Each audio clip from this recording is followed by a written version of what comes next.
Me llamo Heidi Lawson y tengo 40 años. Soy mamá soltera. Trabajo.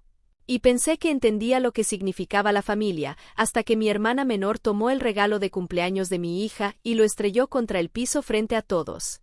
Pasó en una casa de campo rentada a las afueras de Nashville, de esas que la gente reserva para que su vida se vea más bonita de lo que en realidad es. Mi hija había pasado 3 semanas trabajando en ese regalo después de la escuela, encorvada sobre la mesa de la cocina, ahorrando cada centavo para comprar los materiales. Estaba tan orgullosa que apenas podía quedarse quieta en el camino.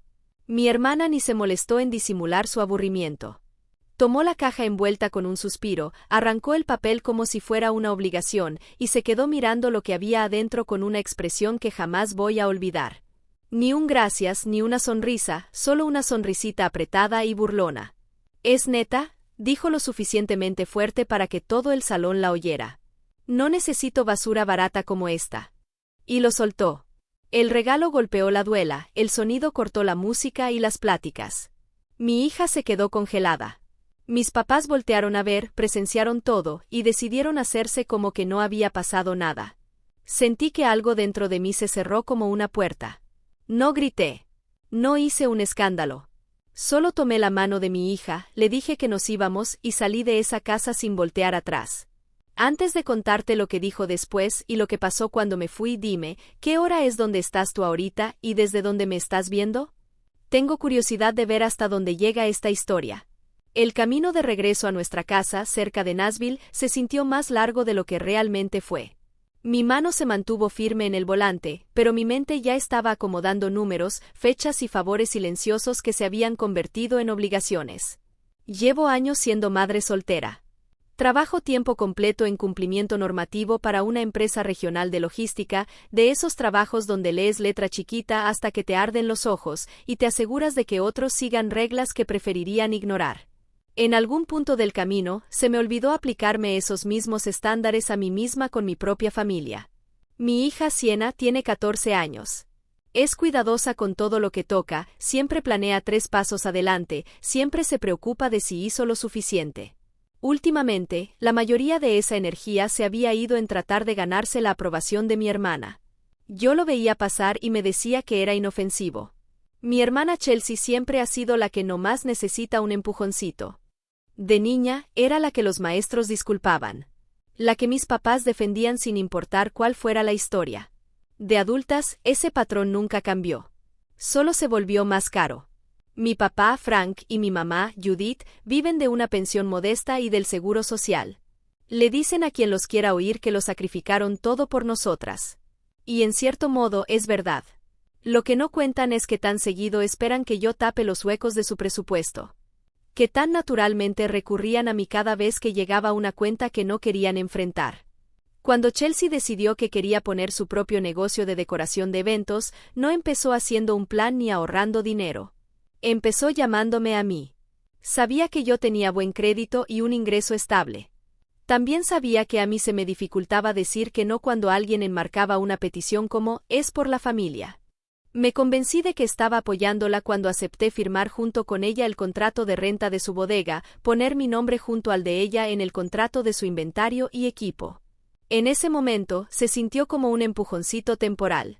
En realidad, había atado mi vida financiera a la muchacha que alguna vez llenó de cargos la tarjeta de crédito de nuestros papás y se encogió de hombros cuando llegó el estado de cuenta. El negocio de Chelsea no era una necesidad. Eran arcos de globos para baby showers, centros de mesa rentados para cenas de cumpleaños como la que acabábamos de dejar, decoraciones de último momento para gente que quería que sus fotos se vieran especiales. Mi obligación, en cambio, era muy real. Cada pago atrasado ponía en riesgo mi historial crediticio, mi capacidad de refinanciar mi propia vida, mi margen para emergencias que me pertenecían solo a mí y a mi hija. Durante los últimos 2 años, fui yo quien cubrió en silencio los recargos cuando a Chelsea se le olvidaban las fechas de pago. Cuando un proveedor amenazaba con cortarle el servicio, yo intervenía y negociaba un nuevo calendario. Cuando a mis papás les preocupaba no poder pagar la luz, yo agregaba su cuenta de servicios a mi banca en línea y me convencía de que era más fácil que discutir.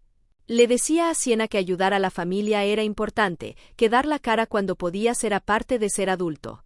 Ella escuchaba esas palabras, veía lo que yo hacía, y aprendió que el tiempo y el dinero de su mamá eran recursos que cualquiera con nuestra sangre podía reclamar.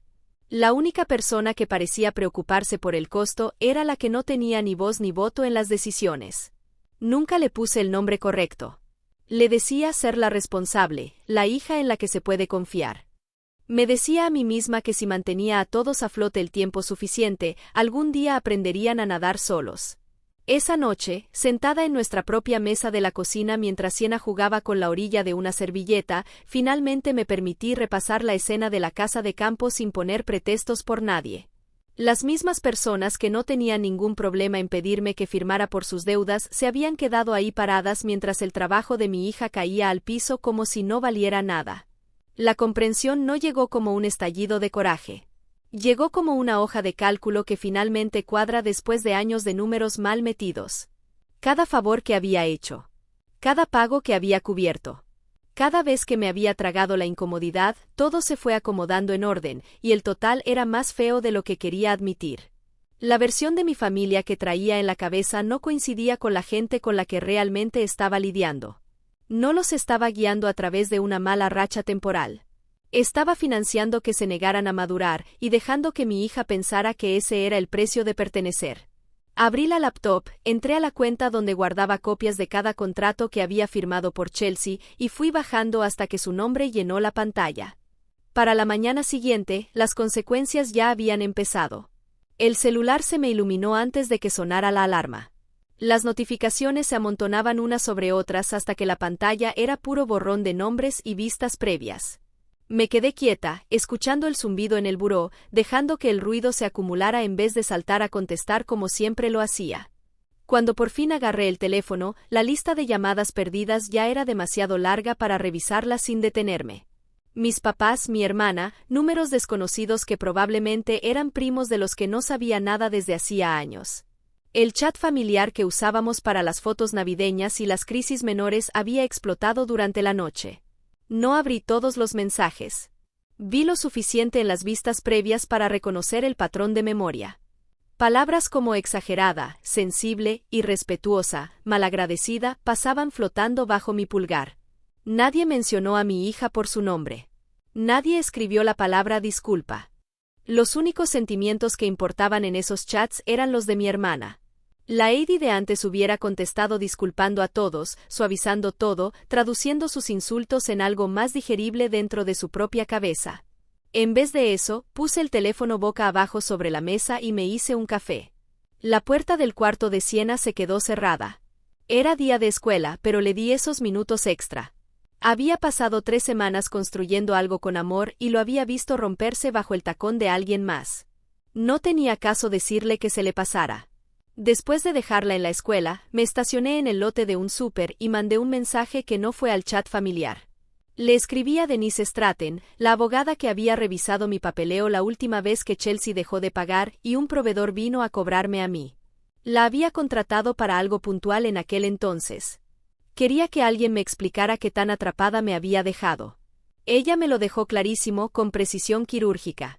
Los contratos que había cofirmado, las garantías que había extendido, las formas en que las decisiones de mi hermana podían llegar legalmente hasta mi cuenta de banco si seguía dejando que las cosas se fueran deslizando.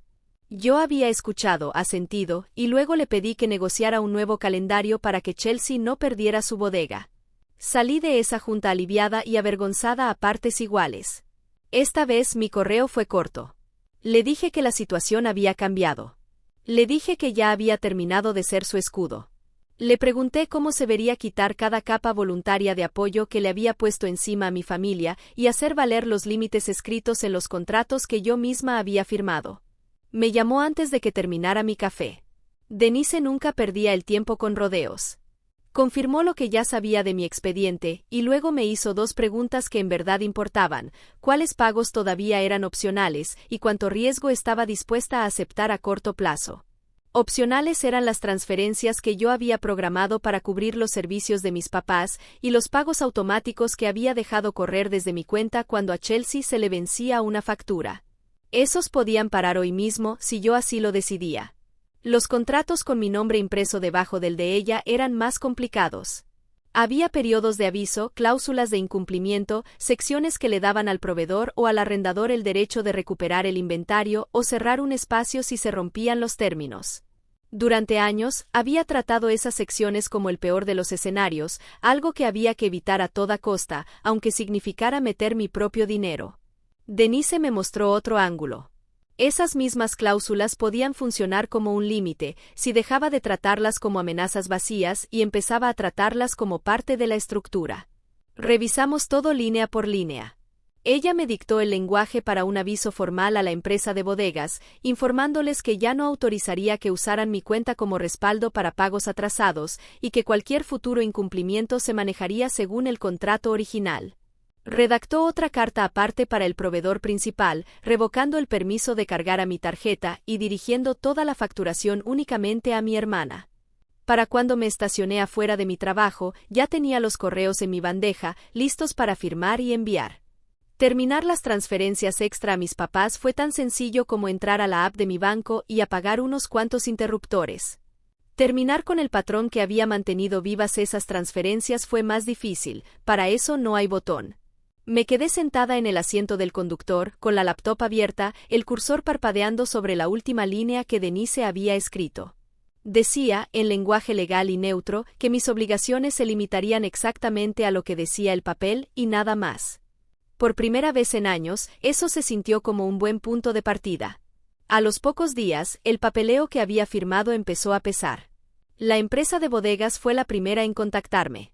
Mandaron un aviso automático al correo registrado, con copia a mí porque mi nombre seguía apareciendo en el contrato original. El mensaje era seco y clínico. Una línea sobre un pago atrasado, un recargo y una fecha límite para cubrir el saldo.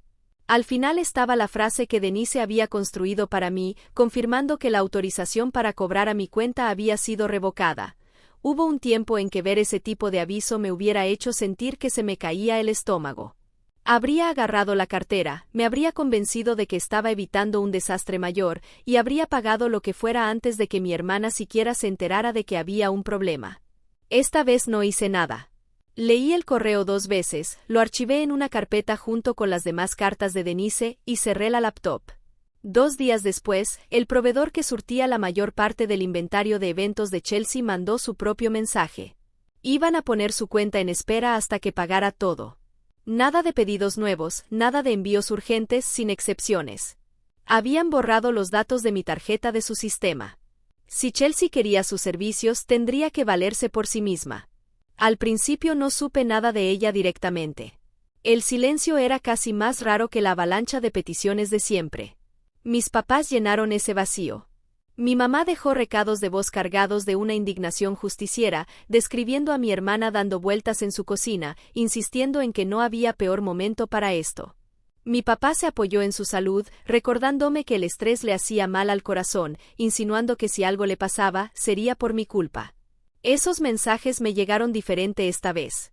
Antes, hubiera discutido conmigo misma en la oscuridad, repasando cada palabra, convirtiendo su culpa en una razón más para seguir pagando.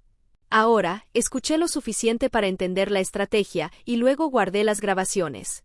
No porque necesitara pruebas para nadie más, sino porque quería tener un registro honesto de cómo se comportaban cuando todavía creían que podían moverme.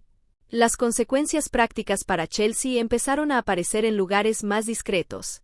Una prima subió fotos de una fiesta de cumpleaños, etiquetando el negocio de mi hermana en una descripción que mencionaba una cancelación de último momento.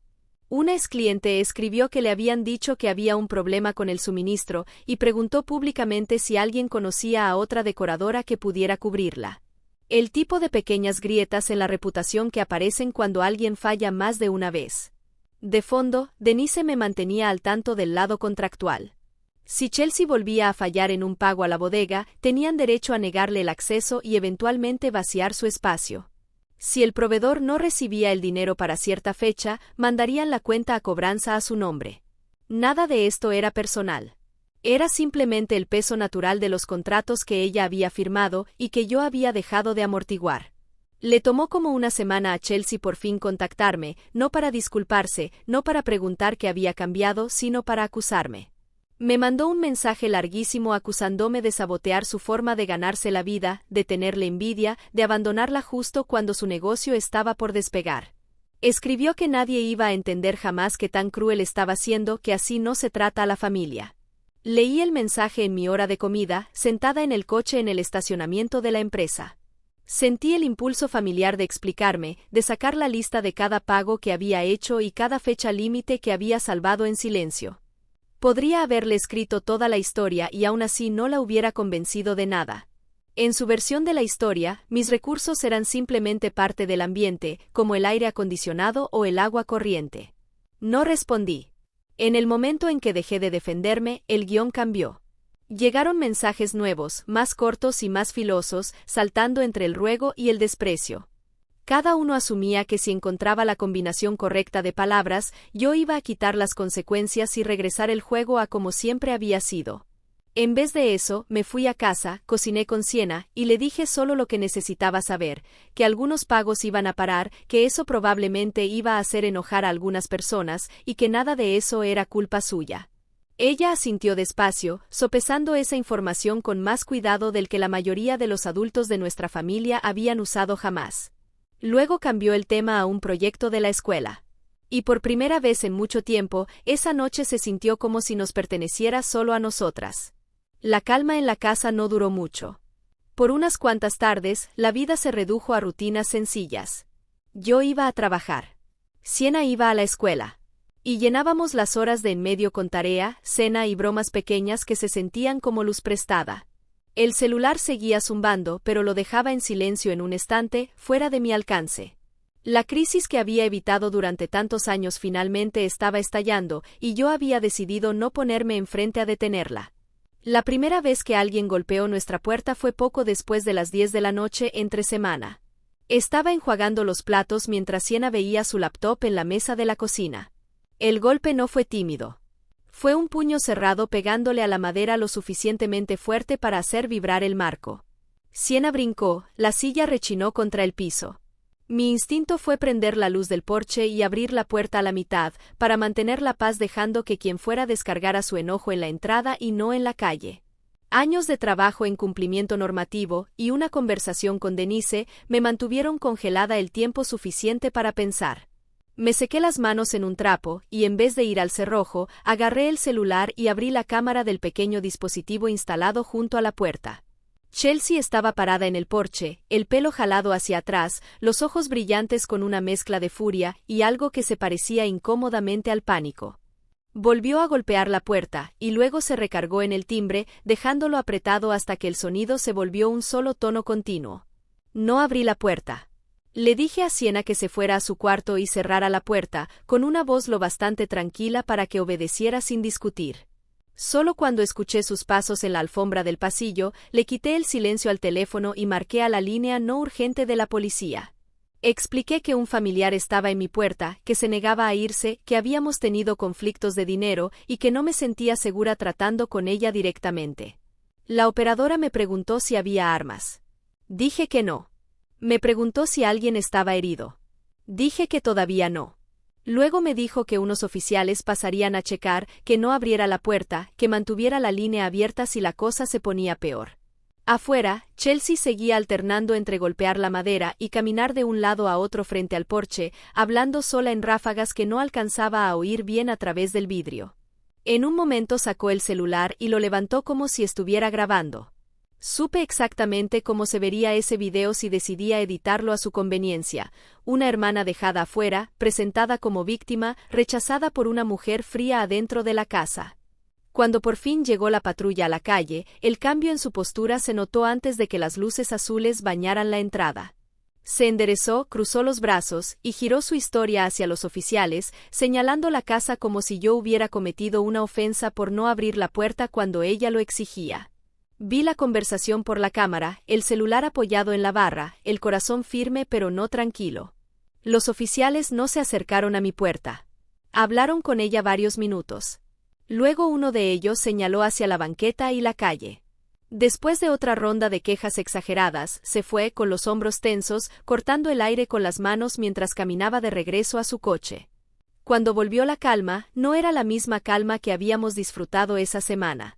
Esta venía cargada con la certeza de que se había cruzado una línea y que no sería el último intento. Siena salió de su cuarto solo hasta que toqué y le dije que ya había terminado. Trató de hacérsela fuerte, pero le temblaban las manos cuando agarró un vaso de agua. Me senté con ella en la mesa y le pasé el celular para que viera la grabación de la cámara.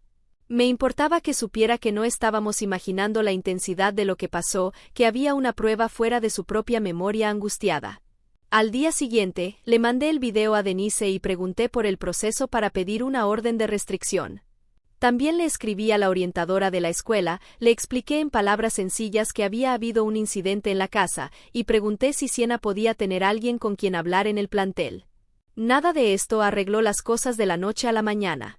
No convirtió mi puerta en un escudo ni borró el sonido del puño de mi hermana contra la madera.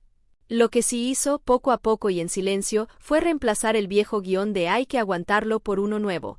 No abrimos la puerta solo porque alguien esté gritando del otro lado. Una semana después, la misma presión llegó hasta mi trabajo. La oficina era donde mi vida se mantenía en orden. Mi gafete abría las mismas puertas cada mañana y las reglas estaban escritas donde todos las pudieran ver. Ese día siguió el patrón normal hasta poco después de la comida. Estaba revisando un reporte de cumplimiento cuando apareció una notificación del canal de recepción. 2 visitantes estaban en la entrada principal preguntando por mi nombre. No tenían cita y se negaban a irse. Pensé que era algún error de paquetería. Luego le di clic a la imagen de la cámara adjunta. Frank y Judith estaban parados afuera de la reja de seguridad. Judith sostenía un cartel de cartulina que parecía sacado de algún closet. Con plumón negro y grueso, decía un mensaje lo bastante grande como para leerse desde mi silla en el 3er piso: su hija le dio la espalda a la familia. Era una escena perfecta para cualquiera que pasara por ahí. Una pareja de adultos mayores, una acusación directa, una reja cerrada. Desde lejos, era fácil decidir quién era la villana. En vez de bajar, le mandé un mensaje a Evan McBride, nuestro gerente de recursos humanos, y le pregunté si podíamos hablar. Minutos después, estaba sentada en una salita de juntas mientras él abría la transmisión en vivo de la cámara en su tablet. Escuchó en silencio y luego me miró con la concentración firme de alguien entrenado para detectar patrones antes de que se convirtieran en problemas. Me pidió contexto. Le di la versión que le importaba a la empresa. Había terminado con cierto apoyo económico. Mis familiares estaban molestos. Había habido un incidente en mi casa que involucró a la policía. Ahora estaban tratando de meter mi trabajo en medio de un pleito familiar. No recité cada ofensa. Me enfoqué en la conducta que podía repetirse. Evan avisó a seguridad del edificio. En la pantalla, un guardia uniformado salió de la caseta y caminó hacia mis papás. No había audio, solo gestos cuidadosos y la forma en que mi mamá señalaba el edificio con el dedo como si la sola cercanía probara algo. Mi papá cambiaba el peso de una pierna a otra, apoyándose en la imagen de fragilidad. El guardia les señaló hacia la banqueta y la calle pública. Después de un breve intercambio, mi mamá bajó su cartel y se retiraron de la propiedad de la empresa. Para cualquier otra persona, fue un momento olvidable en un día ajetreado. Para mí, marcó el punto en que el caos de mi familia dejó de ser privado y se volvió un incidente de seguridad. Evan documentó lo que había pasado y luego me preguntó si tenía alguna protección legal en marcha. Le dije que estaba tramitando una orden de restricción contra mi hermana y que tenía el video de su visita nocturna a mi casa.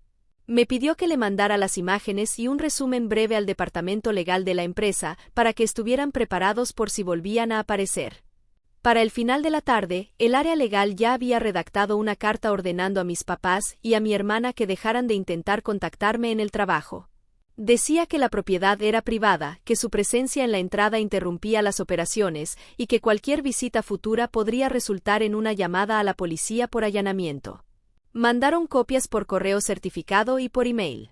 Volvió a golpear la puerta y luego se recargó en el timbre, dejándolo apretado hasta que el sonido se volvió un solo tono continuo. No abrí la puerta. Le dije a Siena que se fuera a su cuarto y cerrara la puerta, con una voz lo bastante tranquila para que obedeciera sin discutir. Solo cuando escuché sus pasos en la alfombra del pasillo, le quité el silencio al teléfono y marqué a la línea no urgente de la policía. Expliqué que un familiar estaba en mi puerta, que se negaba a irse, que habíamos tenido conflictos de dinero y que no me sentía segura tratando con ella directamente. La operadora me preguntó si había armas. Dije que no. Me preguntó si alguien estaba herido. Dije que todavía no.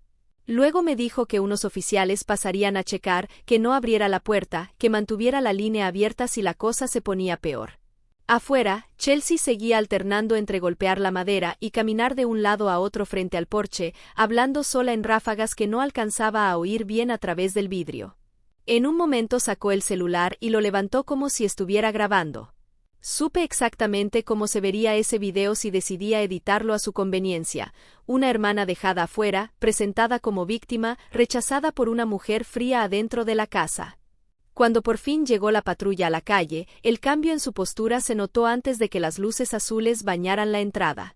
Se enderezó, cruzó los brazos y giró su historia hacia los oficiales, señalando la casa como si yo hubiera cometido una ofensa por no abrir la puerta cuando ella lo exigía.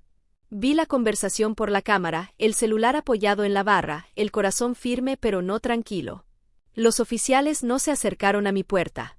Hablaron con ella varios minutos. Luego uno de ellos señaló hacia la banqueta y la calle. Después de otra ronda de quejas exageradas, se fue con los hombros tensos, cortando el aire con las manos mientras caminaba de regreso a su coche. Cuando volvió la calma, no era la misma calma que habíamos disfrutado esa semana. Esta venía cargada con la certeza de que se había cruzado una línea y que no sería el último intento. Sienna salió de su cuarto solo hasta que toqué y le dije que ya había terminado. Trató de hacérsela fuerte, pero le temblaban las manos cuando agarró un vaso de agua. Me senté con ella en la mesa y le pasé el celular para que viera la grabación de la cámara. Me importaba que supiera que no estábamos imaginando la intensidad de lo que pasó, que había una prueba fuera de su propia memoria angustiada. Al día siguiente, le mandé el video a Denise y pregunté por el proceso para pedir una orden de restricción. También le escribí a la orientadora de la escuela, le expliqué en palabras sencillas que había habido un incidente en la casa, y pregunté si Sienna podía tener alguien con quien hablar en el plantel. Nada de esto arregló las cosas de la noche a la mañana. No convirtió mi puerta en un escudo ni borró el sonido del puño de mi hermana contra la madera. Lo que sí hizo, poco a poco y en silencio, fue reemplazar el viejo guión de "hay que aguantarlo" por uno nuevo: no abrimos la puerta solo porque alguien esté gritando del otro lado. Una semana después, la misma presión llegó hasta mi trabajo. La oficina era donde mi vida se mantenía en orden. Mi gafete abría las mismas puertas cada mañana, y las reglas estaban escritas donde todos las pudieran ver. Ese día siguió el patrón normal hasta poco después de la comida. Estaba revisando un reporte de cumplimiento cuando apareció una notificación del canal de recepción. 2 visitantes estaban en la entrada principal preguntando por mi nombre. No tenían cita y se negaban a irse. Pensé que era algún error de paquetería.